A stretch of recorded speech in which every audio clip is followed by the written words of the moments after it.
Komisionera për zgjerimin e Bashkimit Evropian Marta Kos zgjodhi këtë fundjavë që të heqë kostumin zyrtar dhe të përfshihet në pastrimin e gjirit të Kotorit në Malin e Zi.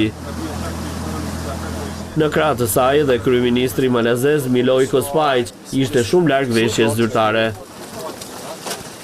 Në këtë aksion u përfshin zhytës, vullnetar dhe organizata të shumta mjedisore me qëllim largimin e mbeturinave nga gjiri i Kotorit.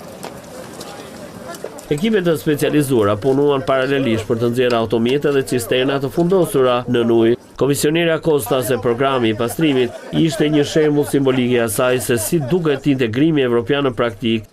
Boka Kotorska daje Crnoj Gori toliko toga, ljepotu, posao. Ky program ishte i ndryshëm nga takimet e zakonshme, nuk folun vetëm për kapitujt e negociatave apo planin e rritjes, por punuam së bashku për mbrojtjen e natyrës. Kjo tregon saktësisht se çfarë do të thotë integrimi evropian në jetën e përditshme të qytetarëve. Mbrojtja e mjedisit është një nga standardet kryesore europiane. Mali Zi po punon për mbylljen e kapitullit 27, i cili është një nga më të vështirët. Ju keni rreth 230 kilometra vijë bregdetare të bukur dhe ju kërkoj sinqerisht ta ruani atë.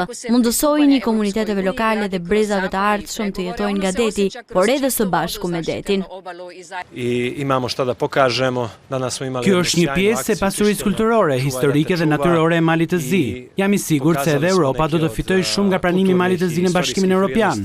Pothuajse 100 milion euro nga plani i rritjes do të paguhen në tetor. Mali Zi ka hyrë në buxhetin shumë vjeçar të BE-s për periudhën nga viti 2028 deri në vitin 2035. Mendoj se do të ketë shumë reforma të tjera ku mund të tregojmë së bashku si qeveria ashtu edhe opozita, se na intereson vërtet sundimi i ligjit në mënyrë që t'i dërgojmë një mesazh Brukselit se Mali Zi thjesht po shkon me vrull të plot drejt antarësimit në BE, dhe sa asgjë nuk do të na ndalë në atë rrugë. Velika stvar za nas, ušli smo u budžet.